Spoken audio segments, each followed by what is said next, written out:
ಈಶನ್ನಪಿ ಹಿ ಲೋಕಸ್ಯ ಸರ್ವಸ್ಯ ಜಗತೋ ಹರಿಃ ಕರ್ಮಾಣಿ ಕುರುತೆ ವಿಷ್ಣು ಕೀನಾಶೈವ ದುರ್ಬಲಃ.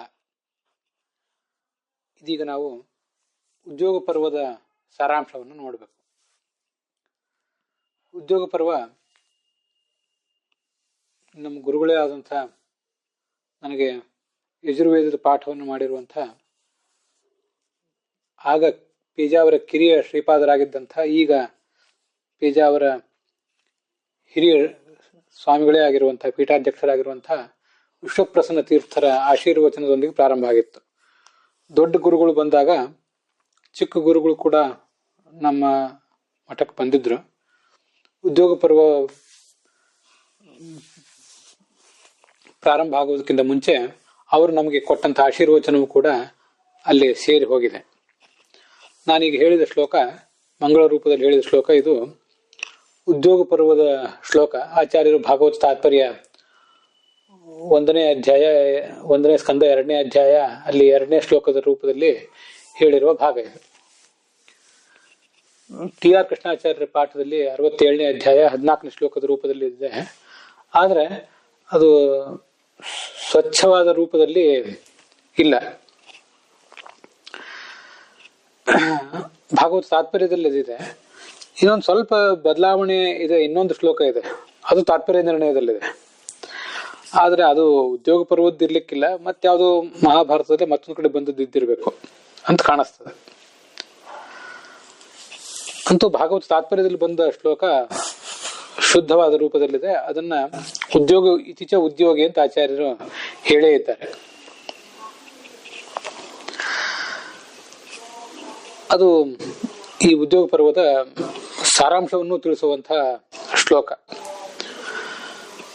ವಿರಾಟ್ ಪರ್ವವನ್ನು ನಾವು ನೋಡಿದ್ವಿ. ಅಲ್ಲಿ ನಮಗೆ ಭಗವಂತನ ಭಕ್ತರಿಗೆ ಯಾವತ್ತೂ ಕೂಡ ಯಾವ ಆಪತ್ತು ಇಲ್ಲ, ಅವರು ಎಲ್ಲ ಆಪತ್ತುಗಳನ್ನು ಅನಾಯಾಸವಾಗಿ ದಾಟುತ್ತಾರೆ ಅನ್ನುವ ಸಂದೇಶ ದೊರಕಿತ್ತು. ಮತ್ತೆ ಭಗವಂತ ಅವರಿಗೆ ಯಾವತ್ತೂ ಕೂಡ ರಕ್ಷಕನಾಗಿರ್ತಾನೆ. ವಿರಾಟ್ ರೂಪಿಯಾದ ಭಗವಂತ ಎಲ್ಲ ಕಡೆ ಇರ್ತಾನೆ. ಅವನು ಭಕ್ತರಿಗೆ ಯಾವತ್ತೂ ಕೂಡ ರಕ್ಷಕನಾಗಿರ್ತಾನೆ ಅಂತನ್ನುವುದು ಕಂಡಿತ್ತು. ಹೀಗೆ ಭಗವಂತನ ಭಕ್ತರು ಎಲ್ಲ ಆಪತ್ತುಗಳನ್ನು ಅನಾಯಾಸವಾಗಿ ದಾಟುತ್ತಾರೆ ಅನ್ನುವುದು ನಮಗೆ ಸಿಗಬೇಕಾದ ಸಂದೇಶ. ಭಗವಂತ ಸಕಲ ಆಪತ್ತುಗಳನ್ನು ಕೂಡ ದಾಟಿಸ್ತಾನೆ, ಆಪದ್ ರಕ್ಷಕ ಅವನು ಅಂತನ್ನುವುದು ಅವನ ಗುಣ ನಾವು ಅನುಸಂಧಾನ ಮಾಡಬೇಕಾದ್ದು. ಅದು ನಮಗೆ ವಿರಾಟ ಪರ್ವದಿಂದ ಸಿಕ್ಕದ್ದು. ಉದ್ಯೋಗ ಪರ್ವದಿಂದ ಯಾವತ್ತೂ ನಾವು ಮಾಡಬೇಕಾದಂತಹ ಸಕಲ ಕಾರ್ಯಗಳನ್ನು ಕೂಡ ಭಗವಂತ ನಮ್ಮೊಳಗೆ ನಿಂತು ಮಾಡಿಸ್ತಾನೆ. ಅವನು ಅದಕ್ಕೆ ನಮಗೆ ದರ್ಶಕನಾಗಿರ್ತಾನೆ. ಸ್ವಯಂ ಅವನು ಯಾವತ್ತೂ ಉದ್ಯೋಗಶೀಲನಾಗಿರ್ತಾನೆ. ಮತ್ತೆ ನಮ್ಮಿಂದಲೂ ಕೂಡ ಎಲ್ಲ ಥರದ ಉದ್ಯೋಗಗಳನ್ನು ಮಾಡಿಸ್ತಾನೆ, ಮಾಡಿಸಿ ನಮಗೆ ಯಶಸ್ಸನ್ನು ಕೊಡ್ತಾನೆ ಅಂತ ನಾವು ತಿಳ್ಕೊಳ್ಬೇಕು. ಸಮಸ್ತ ಜಗತ್ತಿನ ಒಡೆಯ ಈ ಭಗವಂತ, ನಮ್ಮೆಲ್ಲರ ಪಾಪಹರ. ಆದ್ರೆ ಅವನು ಸತತ ಕ್ರಿಯಾಶೀಲನಾಗಿರ್ತಾನೆ, ಮೂಲ ರೂಪದಲ್ಲಿ ಆಗಲಿ ಅವತಾರ ರೂಪದಲ್ಲಿ ಆಗಲಿ. ಹೇಗೆ ಅಂದ್ರೆ ಕೀನಾಶೈವ ದುರ್ಬಲ. ಒಬ್ಬ ದುರ್ಬಲನಾದ ರೈತ ಹೊಟ್ಟೆಪಾಡಿಗಾಗಿ ದುಡಿತಾ ಇರ್ತಾನಲ್ಲ ಕಷ್ಟಪಟ್ಟು, ಹಾಗೆ ಈ ಭಗವಂತನು ಕೂಡ ಸತತ ಕ್ರಿಯಾಶೀಲನಾಗಿರ್ತಾನೆ. ಭಗವದ್ಗೀತೆಯಲ್ಲಿ ಕೃಷ್ಣ ಅದನ್ನ ಹೇಳ್ಕೊಡ್ತಾನೆ. ನಾನವಾಪ್ತಮವಾಪ್ತವ್ಯಂ ವರ್ತ ಏವಚ ಕರ್ಮಣಿ ಅಂತ. ಏನೂ ಕೆಲಸಗಳನ್ನು ನಾನು ಮಾಡಬೇಕಾಗಿಲ್ಲ, ನನಗೇನು ಸಿಗಬೇಕಾದ್ದು ಇನ್ನೂ ಸಿಕ್ಕಿಲ್ಲ, ಅದರಿಂದ ಕರ್ಮವನ್ನು ಮಾಡಿ ನಾನು ಅದನ್ನು ಪಡಿತಿದ್ದೇನೆ ಅಂತ ಅಲ್ಲ. ಆದ್ರೆ ವರ್ತ ಏವಚ ಕರ್ಮಣಿ, ನಾನು ಕರ್ಮಗಳನ್ನು ಮಾಡ್ತಾನೇ ಇದ್ದೇನೆ. ಉತ್ಸೀದೇಯುರಿಮೇ ಲೋಕಾಹ ನಕುರ್ಯಾಂ ಕರ್ಮ ಚೇದಹಂ. ನಾನು ಕರ್ಮಗಳನ್ನು ಮಾಡದೆ ಹೋದ್ರೆ ಈ ಲೋಕಗಳೆಲ್ಲವೂ ಕೂಡ ನಷ್ಟ ಆಗಿ ಹೋದಾವು ಅಂತಾನೆ ಭಗವಂತ. ಆ ಭಗವಂತನ ಪ್ರತಿಬಿಂಬರೇ ಆದಂತಹ ನಾವು ಕೂಡ ಸತತ ಉದ್ಯೋಗಶೀಲರಾಗಿರುವುದನ್ನು, ಸತತ ಪ್ರಯತ್ನಶೀಲರಾಗಿರುವುದನ್ನು, ಅದು ಲೌಕಿಕ ಕಾರ್ಯ ಇರಬಹುದು, ಅಲೌಕಿಕ ಕಾರ್ಯ ಇರಬಹುದು, ಸತತವಾಗಿ ಕ್ರಿಯಾಶೀಲರಾಗಿರ್ಬೇಕು, ಚಟುವಟಿಕೆಯಿಂದ ಇರಬೇಕು ಅಂತ ಅನ್ನೋದನ್ನ ನಮಗೆ ಈ ಉದ್ಯೋಗ ಪರ್ವ ತಿಳಿಸ್ತದೆ. ಅಂತ ಒಂದು ಸಂದೇಶವನ್ನು ನಮಗದು ಕೊಡ್ತದೆ. ಮತ್ತೆ ಭಗವಂತನ ನಿತ್ಯೋದ್ಯೋಗಶೀಲತ್ವ ಅದು ಕೂಡ ನಮಗೆ ಇಲ್ಲಿ ಸಿಗುತ್ತದೆ. ಅಂತ ಒಂದು ಭಗವಂತನ ಗುಣವನ್ನು ನಾವಿಲ್ಲಿ ಅನುಸಂಧಾನಕ್ಕೆ ತಂದ್ಕೋಬಹುದು. ಉದ್ಯೋಗ ಪರ್ವದ ಆರಂಭದಲ್ಲಿಯೇ ಕೃಷ್ಣ ಪಾಂಡವರ ಧರ್ಮಶೀಲತೆಯನ್ನ ಪ್ರಶಂಸಿಸಿ ಅವರನ್ನ ಈ ಉದ್ಯೋಗದ ಕಡೆಗೆ, ಯುದ್ಧದ ಉದ್ಯೋಗದ ಕಡೆಗೆ ಅವರನ್ನ ಹುರಿದುಂಬಿಸಿದ್ದನ್ನ ನಾವು ನೋಡ್ತೇವೆ. ಅಧರ್ಮಯುಕ್ತಂ ನಚ ಕಾಮಯೇತ, ಅಧರ್ಮದ ರಾಜ್ಯ ನಮ್ಮ ಧರ್ಮರಾಜನಿಗೆ ಬೇಡ. ಧರ್ಮಾರ್ಥಯುಕ್ತಂ ತು ಮಹೀಪತಿತ್ವಂ ಗ್ರಾಮೇಪಿ ಕಸ್ಮಿಶ್ಚಿದಯಂ ಬಭೂಷೇತ್. ಧರ್ಮಕ್ಕನುಸಾರವಾಗಿ ಅವನಿಗೆ ಏನು ಸಿಗಬೇಕು ಅದನ್ನ ಅವನು ಬಯಸ್ತಾನೆ, ಅಧರ್ಮದ ಸಂಪತ್ತು ಅವನಿಗೆ ಎಂದೂ ಬೇಡ ಅಂತ ಅನ್ನೋದನ್ನ ಕೃಷ್ಣ ಹೇಳ್ತಾನೆ. ತನ್ನ ಭಕ್ತರಾದಂಥ ಪಾಂಡವರ ಮಹತ್ವವನ್ನು ಹೇಳ್ತಾನೆ.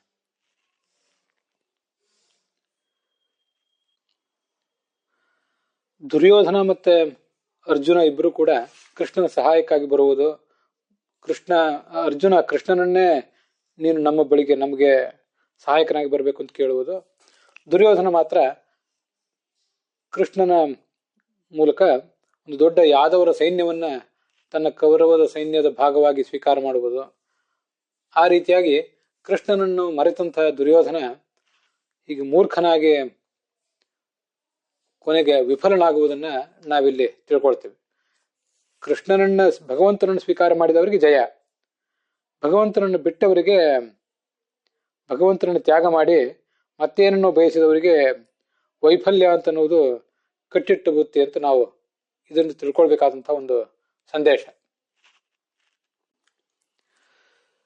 ಈ ಉದ್ಯೋಗ ಪರ್ವದಲ್ಲಿ ವಿದುರು ನೀತಿಯಂತಹ ಮಹತ್ವದ ಒಂದು ಭಾಗ ಇದೆ.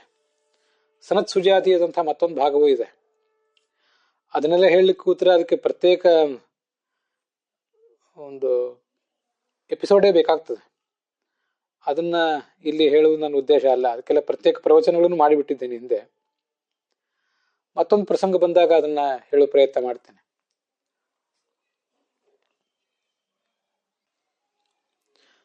ಸನತ್ ಸುಜಾತೀಯದಲ್ಲಿ ಒಂದು ಮಹತ್ವದ ಅಂಶ ಕಂಡು ಬರ್ತದೆ. ರುಚೋ ಯಜುಂಷಿ ಯೋ ವೇದ, ಎಲ್ಲ ವೇದಗಳನ್ನು ಬಲ್ಲ, ಸಾಮವೇದವನ್ನೂ ಬಲ್ಲವನು, ಆದ್ರೆ ಪಾಪ ಕರ್ಮವನ್ನು ಮಾಡ್ತಾ ಇರ್ತಾನೆ. ನೈನಂ ಸಾಮಾನ್ಯ ರುಚೋವಾ ಯಜುಂಷಿವ ಅವಿಚಕ್ಷಣಂ ತ್ರಾಯಂತೆ ಕರ್ಮಣ ಪಾಪಾತ್ ನಮಿಥ್ಯಾತೆ ಬ್ರವೀಮ್ಯಹಂ. ಇಂಥ ನೀಚ ಏನಿದ್ದಾನೆ ಅವನು ಓದಿದಂಥ ಯಾವ ಋಗ್ವೇದ, ಯಾವ ಯಜುರ್ವೇದ ಯಾವುದೂ ಕೂಡ ಕಾಪಾಡೋದಿಲ್ಲ. ಇದು ಸುಳ್ಳಲ್ಲ ಅಂತಾರೆ ಸನತ್ ಸುಜಾತರು ಧೃತರಾಷ್ಟ್ರನಿಗೆ.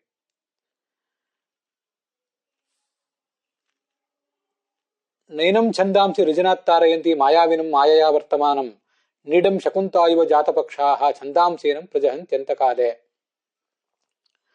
ಯಾವತ್ತು ಕಪಟದಲ್ಲೇ ಮುರುಗಿರುವವರು ಯಾರಿರ್ತಾರೆ ಅಂಥವರನ್ನ ಈ ಪಾಪಗಳು, ಈ ವೇದಗಳು ಅವನನ್ನು ಕಾಪಾಡೋದಿಲ್ಲ. ಪಾಪಗಳೇ ಯಾವತ್ತು ಅವನನ್ನು ಮುತ್ತಿ ಬಿಡ್ತವೆ. ಅವನು ಓದಿರುವಂತಹ ವೇದಗಳೆಲ್ಲ, ಅವನು ಓದಿರುವಂತಹ ಶಾಸ್ತ್ರಗಳೆಲ್ಲ ಅವನಿಗೆ ಕೈ ಕೊಟ್ಟು ಹಾರಿ ಹೋಗಿಬಿಡ್ತವೆ. ರೆಕ್ಕೆ ಬಲಿಯುವವರೆಗೂ ವೃಕ್ಷಗಳು, ಈ ಪಕ್ಷಿಗಳು ಗೂಡಿನಲ್ಲಿ ಇರ್ತವೆ.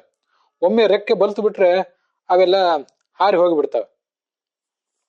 ಅದರಂತೆ ಅವನು ಅಧ್ಯಯನ ಮಾಡಿದ ಶಾಸ್ತ್ರಗಳೆಲ್ಲ ಅವನಿಗೆ ಕೈ ಕೊಟ್ಟು ಬಿಡ್ತವೆ. ಮನುಷ್ಯನಿಗೆ ಪ್ರಾಮಾಣಿಕತನ ಅಂತ ಅನ್ನೋದು ಬಹಳ ಮುಖ್ಯ ಅಂತ ಹೇಳ್ತದ. ವಿದುರ ಧೃತರಾಷ್ಟ್ರನಿಗೆ ಬೋಧನೆ ಮಾಡಿ ಆತನನ್ನು ಎಚ್ಚರಿಸಿದ್ದು ಒಂದು ಕಡೆ ಕಂಡು ಬರ್ತದೆ. ಮತ್ತೊಂದು ಕಡೆ ಸಂಜಯನು ಕೂಡ ಧೃತರಾಷ್ಟ್ರನಿಗೆ ಆತನ ತಪ್ಪುಗಳನ್ನ ತಿಳಿಸಿ ಆತನ ಎದುರಿಗೆ ಕೃಷ್ಣನ ಮಹಿಮೆಯನ್ನು ವರ್ಣನೆ ಮಾಡಿದ್ದೆಲ್ಲ ಕಂಡು ಬರ್ತದೆ. ಅದರಲ್ಲಿ ಅನೇಕ ವಾಸುದೇವಾದಿ ನಾಮ ನಿರ್ವಚನಗಳು ಕಂಡು ಬರ್ತವೆ. ಕೃಷ್ಕೇಶವ ಇತ್ಯಾದಿ ಅನೇಕ ಶಬ್ದಗಳು, ನಾರಾಯಣ ಇತ್ಯಾದಿ ಶಬ್ದಗಳ ನಿರ್ವಚನ ಎಲ್ಲ ಈ ಭಾಗದಲ್ಲಿ ಕಂಡು ಬರ್ತದೆ. ಈಶನ್ನಪಿ ಹಿ ಲೋಕಸ್ಯ ಅಂತ ಇದನ್ನು ನಾವು ನೋಡಿದ್ವಲ್ಲ, ಅದು ಮಂಗಳ ಶ್ಲೋಕ ರೂಪದಲ್ಲಿ ನಾವೇನು ನೋಡಿದ್ವಿ, ಅದು ಕೂಡ ಬರುವುದು ಈ ಸಂಜಯ ಮತ್ತು ಧೃತರಾಷ್ಟ್ರ ನಡುವಿನ ಸಂವಾದದಲ್ಲೇ. ಕೃಷ್ಣ ಹೀಗೆ ತನ್ನ ಭಕ್ತರ ರಕ್ಷಣೆಗಾಗಿ ಯಾವತ್ತೂ ಕೂಡ ಉದ್ಯೋಗಶೀಲನಾಗಿದ್ದಾನೆ ಅನ್ನುವುದನ್ನ ಅಲ್ಲಿ ತಿಳಿಸ್ತಾರೆ. ಸೃಷ್ಟಿ ಸ್ಥಿತಿ ಸಂಹಾರ ಇತ್ಯಾದಿಗಳನ್ನ ಯಾವತ್ತೂ ಮಾಡ್ತಾ ಇದ್ದಾನೆ. ಜಗಜ್ಜನ್ಮಾದಿ ಕರ್ತೃತ್ವ ಅಂತನು, ಜನ್ಮಾದಿ ಅಷ್ಟವನ್ನು ಮಾಡುವುದು ಆತನ ಪ್ರಧಾನ ಲಕ್ಷಣ, ನಮ್ಗದು ಗೊತ್ತಿದೆ. ಹಾಗಾಗಿ ಉದ್ಯೋಗ ಅಂದ್ರೆ ಉತ್ಪತ್ತಿ, ಸ್ಥಿತಿ, ಸಂಹಾರ, ನೇತಿರ್, ಜ್ಞಾನ, ಆವೃತ್ತಿ, ಬಂಧ, ಮೋಕ್ಷ ಇದೆಲ್ಲವನ್ನೂ ಮಾಡುವುದು ಆತನ ಲಕ್ಷಣ ಅಂತ ನಮ್ಗೆ ಗೊತ್ತಾಗ್ತದೆ.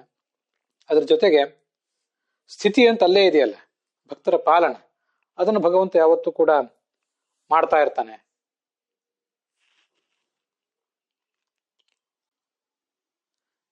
ಇದು ಭಗವಂತನ ಬಗ್ಗೆ ನಾವು ತಾಳಬೇಕಾದಂತಹ ಒಂದು ಭರವಸೆ ಅಂತಾರೆ ಈ ಸಂಜಯ.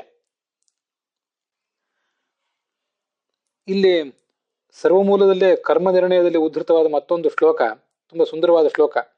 ನದೇವ ಯಷ್ಟಿಮಾದಾಯ ರಕ್ಷಂತಿ ಪಶುಪಾಲವತ್ ಎಂತು ರಕ್ಷಿತು ಮಿಚ್ಛಂತಿ ಬುದ್ಧ್ಯಾ ಸಂಯೋಜಯಂತಿ ತಮ್ ಅನ್ನುವ ಶ್ಲೋಕ. ಇದು ಧೃತರಾಷ್ಟ್ರ ಮತ್ತು ಸಂಜಯರ ನಡುವಿನ ಸಂವಾದದಲ್ಲೇ ಬರ್ತದೆ ಅಂತ ನೆನಪು. ದೇವತೆಗಳು ನಮ್ಮನ್ನು ಕಾಪಾಡ್ತಾರೆ, ಭಗವಂತನೂ ನಮ್ಮನ್ನು ಕಾಪಾಡ್ತಾನೆ.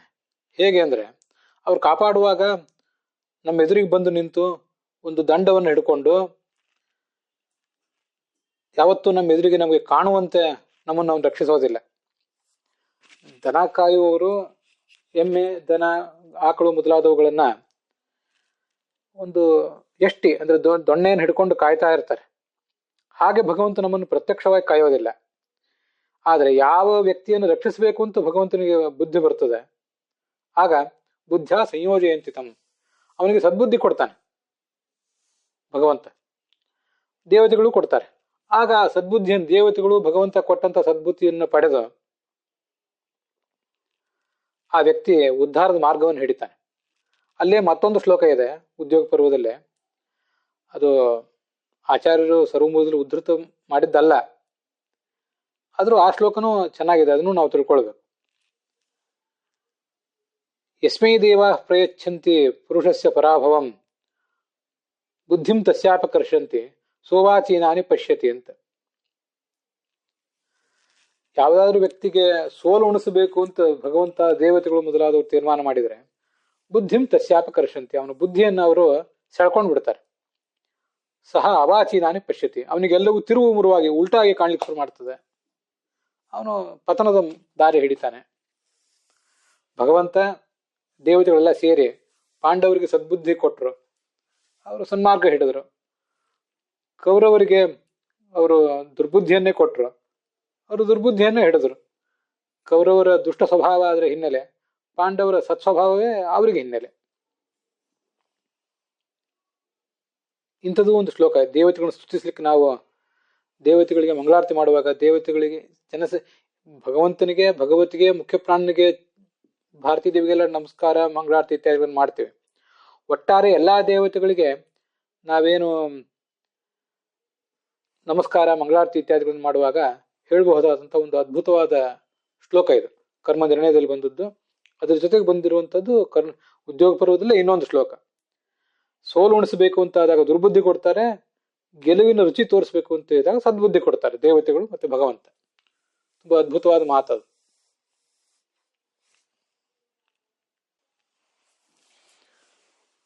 ಕೃಷ್ಣ ದೌತ್ಯಕ್ಕಾಗಿ ಬಂದಾಗ ದುರ್ಯೋಧನಾದಿಗಳು ಆತನನ್ನು ಬಂಧಿಸಬೇಕು ಅಂತ ಹೋದಾಗ ದುರ್ಯೋಧನಾದಿಗಳಿಗೆ ತನ್ನ ವಿಶ್ವರೂಪವನ್ನು ತೋರಿಸಿದ್ದು ಕೂಡ ಅಲ್ಲಿ ಕಂಡು ಬರ್ತದೆ. ಕುಂತಿ ಪಾಂಡವರಿಗೆ ಅವರ ಕರ್ತವ್ಯದ ಬಗ್ಗೆ ಎಚ್ಚರಿಸಿದ್ದು ಇದೆಲ್ಲ ತುಂಬಾ ಮನೋಜ್ಞವಾಗಿ ಅಲ್ಲಿ ವರ್ಣಿತ ಆಗಿದೆ.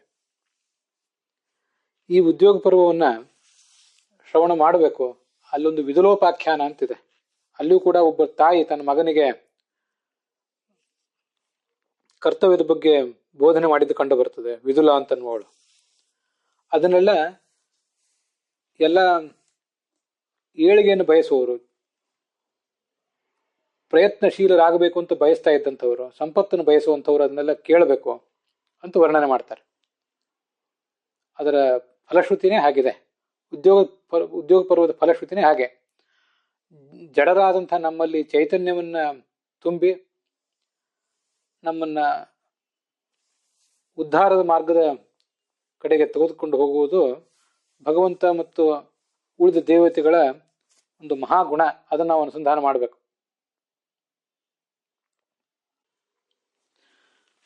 ಉದ್ಯೋಗ ಪರ್ವ ಹೀಗೆ ಸಮಾಪ್ತ ಆಗಿತ್ತು. ಮುಂದೊಂದು ದಿವಸ ವರಮಹಾಲಕ್ಷ್ಮಿ ವ್ರತದ ದಿವಸ ಗುರುಗಳಾದ ವಿಶ್ವಪ್ರಸನ್ನ ತೀರ್ಥರಿಗೆ ಅದು ಅರ್ಪಿತ ಆಗಿತ್ತು. ಅವರ ಮೂಲಕ ಭಗವಂತನಿಗೆ ಅರ್ಪಿತ ಆಗಿತ್ತು. ಅವರ ಆಶೀರ್ವಚನದೊಂದಿಗೆ ಅದು ಪ್ರಾರಂಭ ಕಂಡಿತ್ತು. ಅವರ ಅಂತರ್ಯಾಮಿಯಾದ ಭಗವಂತನಿಗೆ ಅದು ಅರ್ಪಿತ ಆಗಿತ್ತು. ಭಗವಂತ ಮತ್ತು ಉಳಿದೆಲ್ಲ ದೇವತೆಗಳು ಯಾವತ್ತೂ ನಮಗೆ ಚೈತನ್ಯದಾಯಕರಾಗಿರ್ತಾರೆ, ನಮ್ಮನ್ನು ಕಾರ್ಯಶೀಲರನ್ನಾಗಿ ಮಾಡ್ತಾರೆ ಅಂತ ಒಂದು ಭರವಸೆಯನ್ನು ನಾವಿಡಬೇಕು. ನಾವು ಯಾವತ್ತೂ ಪ್ರಯತ್ನಶೀಲರಾಗಿರ್ಬೇಕು. ಉದ್ಯೋಗಿನಂ ಪುರುಷ ಸಿಂಹಂ ಉಪೈತಿ ಲಕ್ಷ್ಮೀ. ಯಾರು ಅಧ್ಯಾತ್ಮ ಮಾರ್ಗದಲ್ಲಾಗಲಿ ಲೌಕಿಕ ಮಾರ್ಗದಲ್ಲಾಗದೆ ಉದ್ಯೋಗಶೀಲರಾಗಿರ್ತಾರೆ ಅವರಿಗೆ ಸಂಪತ್ತು ಸಿಗ್ತದೆ. ಸಂಪತ್ತು ಅಂದ್ರೆ ಶಾಸ್ತ್ರದ ಸಂಪತ್ತು, ಜ್ಞಾನಭಕ್ತಿ ವೈರಾಗ್ಯಾದಿಗಳ ಸಂಪತ್ತು ಸಿಗ್ತದೆ. ಉದ್ಯೋಗಿನಂ ಪುರುಷ ಸಿಂಹಂ ಉಪೈತಿ ಲಕ್ಷ್ಮೀ ಅಂತನ್ನುವುದು ಒಂದು ಯಾವುದೋ ಸುಭಾಷಿತ. ಅದು ಅಲ್ಲಿ ಉದ್ಯೋಗಿನಂ ಅಂದ್ರೆ ಉದ್ಯೋಗ ಪರ್ವವನ್ನು ಯಾರು ಶ್ರವಣ ಮಾಡ್ತಾರೆ ಅವನಿಗೂ ಕೂಡ ಎಲ್ಲ ಥರದ ಸಂಪತ್ತು ಸಿಗ್ತದೆ ಅಂತಲೂ ನಾವು ಅರ್ಥ ಮಾಡಬಹುದು. ಅದರೊಂದಿಗೆ ಈ ಭಾಗ ಸಮಾಪ್ತವಾಗಿದೆ.